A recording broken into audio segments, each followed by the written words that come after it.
last question. Thank you. On the subject of the border and the Texas Guard, I understand you want to refer some of these questions to DHS because DHS controls the Border Patrol, but at a certain point, Texas National Guard soldiers and National Guard soldiers from other states are being used to frustrate federal authority. They are being used to get in the way of federal immigration enforcement and to flout a court order from a federal court. At what point does the president step in and say, enough of that, these are American soldiers, I am federalizing the National Guard and ordering them to let the Border Patrol do their jobs because they took an oath to the Constitution and I am their commander-in-chief? When does enough become enough? So I'll say this. I'm not going to speculate on any actions the president could use. I'm just not. I'm just not going to do that. It is very clear, and I would remind everyone that the circumstances under which the federal government can mobilize a state's National Guard are outlined in the law, right? So that I'll leave that there, but I'm just not going to get into speculations on any actions the president's going to take at this time.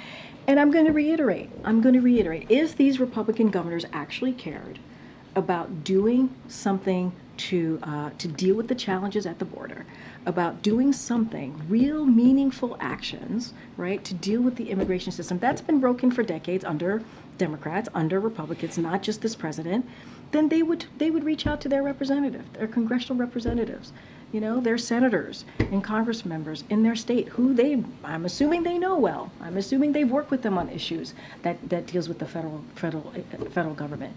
They should talk to them and say, hey, we need you, Congressman X, we need you, Senator X, in my state to work with Congress, to work maybe with the senators who are the Republican and Democrat senators who are doing this process, going through the negotiations. We need you to work with them so that we can so that we can deal with the challenges at the border. That's an easy ask. That is not difficult. That is something actually easy to do. It does not take much work from them to make those requests and to talk to their congressional members that they probably talk to and speak to about many other issues as it relates to their state and the federal level. I understand you're talking about the political process. It's not a political process. Wait, hold on a second.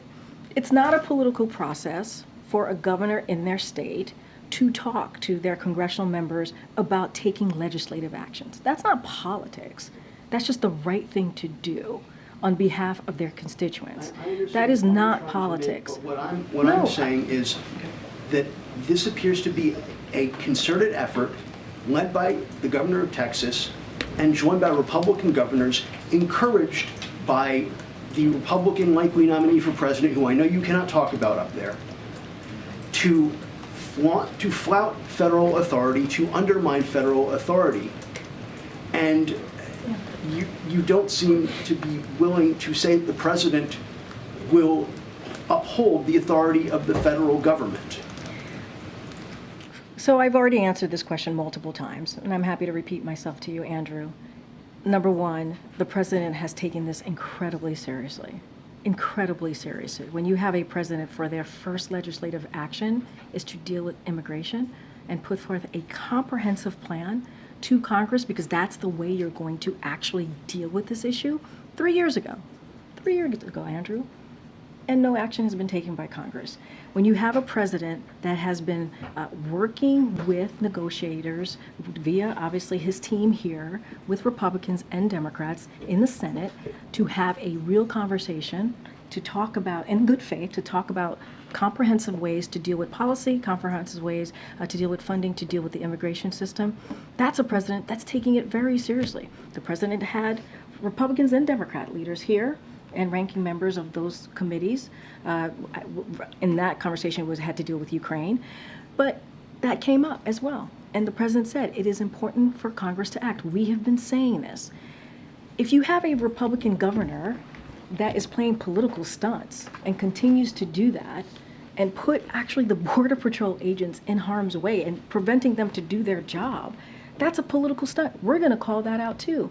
DHS has taken action, DOJ has taken action. That's a president that's taking it really seriously. I can't speak to DOJ actions, obviously, but those things are being taken very seriously because Border Patrol agents need to get to the area to do their jobs, to enforce the law. So if you think about it, you're asking about our legal authority.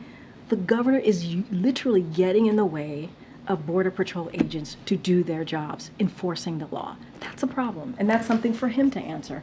Guys, I gotta go to a meeting with the president. Have a great Friday, guys. Thank you.